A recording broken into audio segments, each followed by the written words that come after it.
The 1970s were a strange decade for American muscle. Regulations hit hard, fuel prices soared, and performance took a nosedive. Still, some cars managed to shine, while others became rolling disappointments. Buckle up, because we're about to count down the 5 worst and 5 best muscle cars from the 1970s, the decade that killed muscle, yet somehow kept its heart beating. Number 5, 1974 AMC Javelin AMX. At first glance, the AMC Javelin AMX looked every bit the part of a 1970s muscle icon. Long hood, fastback profile, aggressive stance. But under all that attitude was a disappointment. The 1974 model year hit AMC right when emissions laws were tightening their grip. The once proud AMX badge, born from racing glory, was now little more than a sticker on a car gasping for power. Its biggest available engine, the 401 cubic inch V8, was advertised at just 255 horsepower, and even that was optimistic. On paper, that might sound decent, but by the time the car's 3,600 pound frame and automatic transmission got involved, performance wasn't the word anyone used. To make matters worse, the Javelin's unibody construction turned what should have been routine rust repair into a financial nightmare. Moisture collected in hidden crevices, inner fenders, wheel wells, rear windowsills, eating away at the metal like acid. Owners soon discovered that their dream car was quietly dissolving from the inside out. The interior didn't help its case either. AMC had a knack for cutting corners, and this car was no exception. Faded upholstery, rattling panels, and an instrument cluster that buzzed like a cheap alarm clock all came standard. Even the styling, once praised for its boldness, began to look dated by 1974. The long nose, wide body proportions that made it menacing a few years earlier now seemed awkward and bloated next to sleeker imports and rising compacts. For AMC, the Javelin AMX was supposed to be a swan song for American performance. Instead, it became a cautionary tale, a muscle car trying to fight in an era that no longer wanted it. And no matter how much chrome you bolted on, you couldn't hide the fact that this muscle car was running on fumes.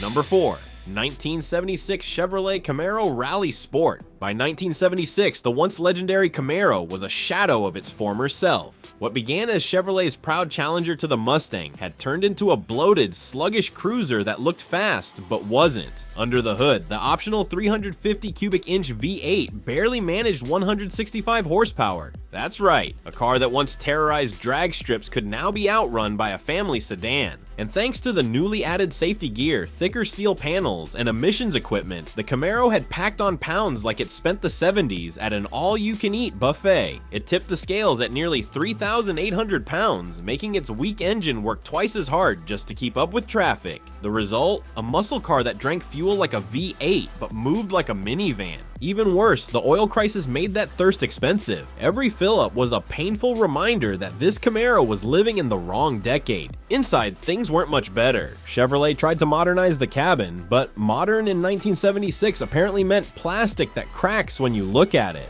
Sun-baked dashboard split open, vinyl seats disintegrated, and the interior trim rattled like loose change in a coffee can.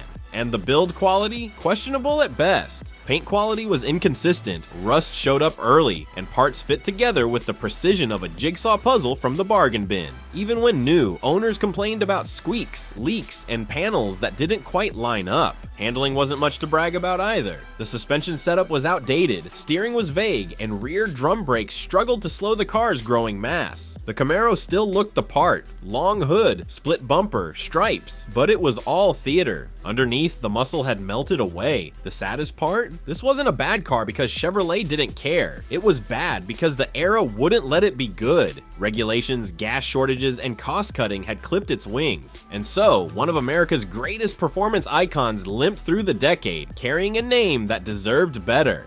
Number 3, 1974 Plymouth Duster 360. The Plymouth Duster 360 should have been a hero. On paper, it had all the right ingredients: a 360 cubic inch V8, bold stripes, and the famous Mopar attitude. But when it hit the streets, it became one of the biggest letdowns of the decade. The problem wasn't just performance, it was timing. By 1974, America was knee-deep in the oil crisis, and muscle cars were the enemy. Plymouth tried to keep the flame alive, but government emissions rules strangled the 360 before it could breathe. Its 245 horsepower rating looked fine in brochures, but real-world performance was an exercise in disappointment. This car didn't roar, it wheezed. And it wasn't just slow, it was expensive to run. That big V8 guzzled gas like there was no tomorrow, right when everyone else was trading horsepower for hybrids. Owning a Duster 360 in 1974 was like showing up to a funeral wearing fireworks. Styling-wise, Plymouth did its best to distract you. Stripes, rally wheels, optional spoilers, but no amount of decals could cover up the fact that the body design was recycled from earlier models. Even the interior felt like a leftover project. Air conditioning and a sunroof were optional, but you got plenty of wind noise for free. Handling, let's just say it was optimistic. Despite stiffer shocks and sway bars, the Duster still felt more like a barge than a brawler. Corners weren't meant to be attacked, as they were meant to be survived. To make matters worse, only 3,969 units of the Duster 360 were built that year. Not because it was exclusive, but because no one wanted one. Buyers took one look at the fuel economy and walked away faster than the car could accelerate. In the end, the Duster 360 became the perfect symbol of 1970s muscle car decline. Big promises, small payoff. A car that wanted to be wild but got buried under regulations, inflation, and bad timing. Number 2. 1975 Pontiac Firebird Formula. The Pontiac Firebird Formula was supposed to be the car that saved Pontiac's reputation. It had the looks, the legacy, and a name that carried real muscle history. But the 1975 model? It looked like a champion and performed like a couch. Pontiac's engineers had their hands tied by the same enemy haunting every Detroit factory in the mid-70s. Emissions laws. Their solution was to detune the once mighty 350 cubic inch V8 until it produced a laughable 175 horsepower. To put that into perspective, a Toyota Corolla today makes more power from an engine half the size. The Firebird still looked fast. Wide stance, shaker hood, aggressive profile, everything screamed speed. But as soon as you hit the gas, the illusion vanished. It was all bark, no bite, like a Rottweiler on a leash made of red tape. Then came the build quality. Pontiac's paintwork at the time was notoriously poor, fading faster than a disco hit. Bright colors like yellow and red turned dull in just a few summers, and the fancy Cordova vinyl top? A cracking, leaking disaster waiting to happen. Water seeped under the material, inviting rust to join the party. Inside, things didn't get better. The seats looked sporty, but the cheap plastic interior panels cracked and rattled even in low mileage examples. The headliner sagged, the dash warped in sunlight, and the cabin materials felt more Kmart than muscle car. You could practically hear the cost cutting. The final insult? Despite its flashy looks, this Firebird couldn't even handle well. The suspension was soft, the steering vague, and the car felt more like a luxury cruiser than a corner carver. Even loyal Pontiac fans couldn't pretend it lived up to its name. The 1975 Firebird formula wasn't just underpowered, it was unworthy. It carried the DNA of legends like the Trans Am and GTO, but by 1975, that bloodline had been watered down to fumes. A tragic case of muscle without might. Number 1. 1972 Ford Mustang Mach 1. By 1972, Ford's legendary Mustang Mach 1 had lost its edge, and unfortunately, its purpose. The car that once defined American muscle was suddenly trying to be everything to everyone, and ended up pleasing no one. Ford stretched and softened the Mustang throughout the early 70s, trying to make it appeal to luxury buyers as much as performance enthusiasts. The result? A heavy, sluggish machine that looked mean but drove mild. The Mach 1 name still carried weight, but the performance certainly didn't. Under the hood sat a 351 cubic inch Cleveland V8, the same engine that once thrilled racers, now detuned to a disappointing 250 horsepower in its most generous configuration. And that's before you factor in the weight gain. The Mach 1 tipped the scales at nearly 3,700 pounds. That's more than a full-size sedan of the era. It wasn't just slower, it felt slower. The throttle response was lazy, the handling was clumsy, and the steering had all the feedback of a bowling ball on carpet. By 1972, the pony car had become a plow horse. Even styling, once the Mustang's saving grace, couldn't hide its decline. Gone was the sleek fastback aggression of the late 60s. In its place stood a bulkier, flatter design that looked more bloated than brawny. Inside, the dash and trim leaned heavily into fake wood and vinyl, as if pretending to be a luxury car could make you forget it wasn't fast anymore. And yet, the 1972 Mach 1 sold well, proof that nostalgia can sell what horsepower no longer can. It was a car people wanted to love because of what it once was. But history remembers it differently, not as a muscle legend, but as the moment the Mustang lost its roar. Now, these next 5 cars didn't just survive the decade, they defined it. They proved that even when muscle was supposed to be dead, it could still flex. Number 5, 1974 Buick Apollo GSX. The Buick Apollo GSX is one of the most underrated muscle cars of the 1970s, a rare mix of luxury, performance, and pure attitude. While most car makers were playing it safe, Buick quietly slipped a performance punch into what looked like a gentleman's coupe. Under the hood sat Buick's legendary 350 cubic inch V8, tuned to around 280 horsepower in its best configuration, an impressive figure for 1974. It wasn't the raw, tire-shredding monster of earlier years, but it delivered smooth, confident power that could still light up the rear wheels when asked. The Apollo GSX wasn't just about numbers, it was about style. The GSX package added racing stripes, rally wheels, and that unmistakable Buick stance, bold but refined. It was muscle for grown-ups, less about quarter-mile times, more about making an entrance. Inside, the car offered something most muscle cars of the era couldn't: comfort. Thick seats, wood-grain trim, and a surprisingly quiet cabin made it feel more like a sports luxury hybrid than a stripped-down racer. Yet when you pressed the pedal, the GSX reminded you it hadn't forgotten its roots. Buick only produced a limited number of these cars, and as the years went on, they became somewhat mythical. Collectors today call it the last of the sleepers, a car that didn't shout about its power, but proved it where it counted. Number 4, 1970 Dodge Challenger RT Convertible. If the 1970s were a storm for American performance, the Dodge Challenger RT Convertible was lightning striking through it. This was Chrysler's declaration that muscle wasn't going down without a fight, and it wasn't whispering that message either. At its heart sat one of the most feared engines of the era, the 426 cubic inch Hemi V8, pumping out 425 horsepower and a monstrous 490 pound-feet of torque.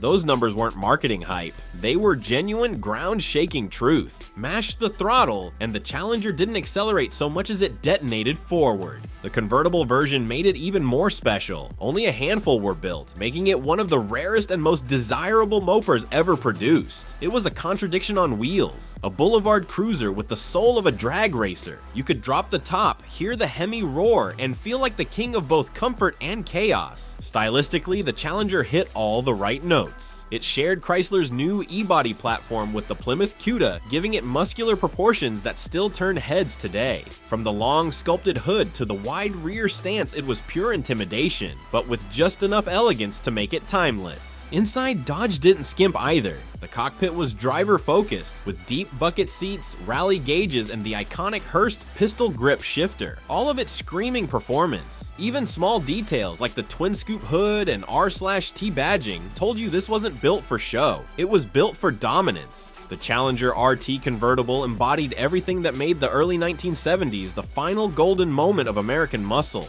It was raw, unapologetic, and beautifully excessive. A car from a time before compromises took over. Number 3, 1970 Ford Torino Cobra. When most people think of Ford muscle, the Mustang gets all the glory. But in 1970, the Torino Cobra proved that Ford's real muscle wasn't just about style. It was about serious, big block performance. This car didn't mess around. Under its long, sculpted hood lived a 429 cubic inch Cobra Jet V8, making 370 horsepower and 450 pound-feet of torque. And if that wasn't enough, you could option it up to the Super Cobra Jet, which pushed those numbers even higher. A brutal 375 horsepower and just under 500 pound-feet of torque. It was the kind of power that didn't just move you, it shoved you. What made the Torino Cobra special wasn't just raw performance, it was refinement. Ford managed to build a car that could annihilate a quarter mile and still ride smooth enough to take your family on Sunday drives. Its balanced weight distribution and optional competition suspension made it a surprisingly agile beast for its size. On the outside, the Torino looked ready for war. The blackout hood, exposed headlights, and fastback silhouette gave it a menacing road presence. Add in the Hurst shifted manual transmission and staggered rear shocks, and you had a car that didn't just look fast, it was fast. Even the details screamed attitude. Rear window slats, wide Goodyear polyglass tires, and the Cobra insignia turned the Torino into one of the most aggressive designs Ford ever produced. It was the muscle car equivalent of a fighter jet wrapped in chrome. Despite all that, the Torino never got the mainstream recognition it deserved. It lived in the Mustang's shadow, admired by gearheads, overlooked by everyone else. But among collectors today, the 1970 Torino Cobra stands tall as one of the last true Ford monsters of the pre-regulation era.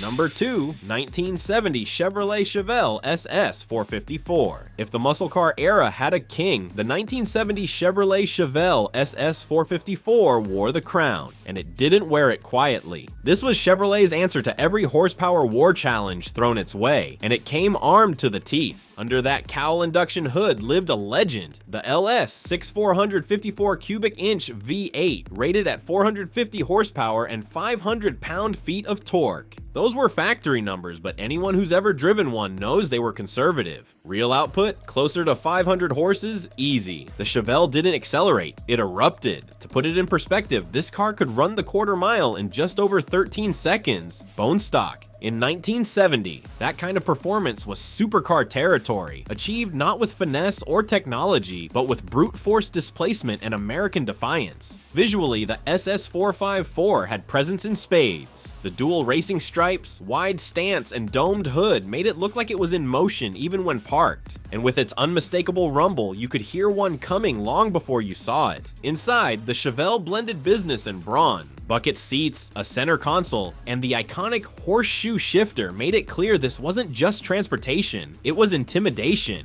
And yet, for all its aggression, the Chevelle still managed to be civilized when it wanted to be, a muscle car with manners. What made the Chevelle SS 454 truly special though was timing. It arrived just before emissions and insurance rates strangled big block performance. It was the last breath of unfiltered American horsepower, loud, fearless, and unapologetically excessive. Number 1, 1970 Plymouth Hemi Cuda. If there was ever a car that embodied the phrase, "too much is just enough," it was the 1970 Plymouth Hemi Cuda. This wasn't just a muscle cars, it was a statement, a roaring, tire-shredding declaration that Plymouth still knew how to build something absolutely unhinged. Under the hood sat the heart of legend, Chrysler's 426 cubic inch Hemi V8, rated at 425 horsepower and 490 pound-feet of torque.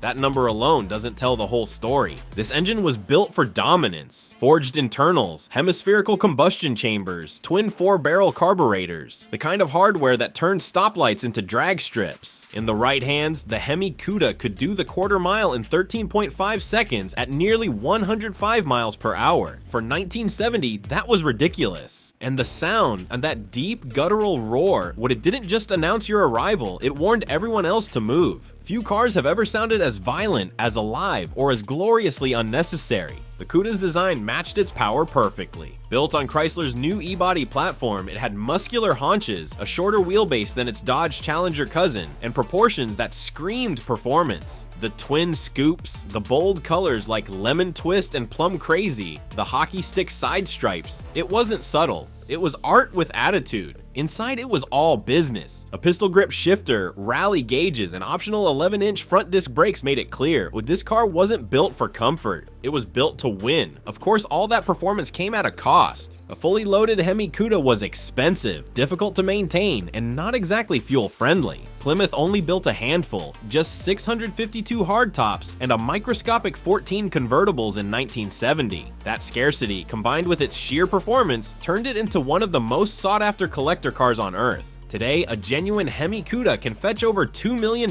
at auction, and every penny feels justified. Because this wasn't just the best muscle car of the 1970s, it was the moment the muscle car reached perfection, just before the world forced it to grow up.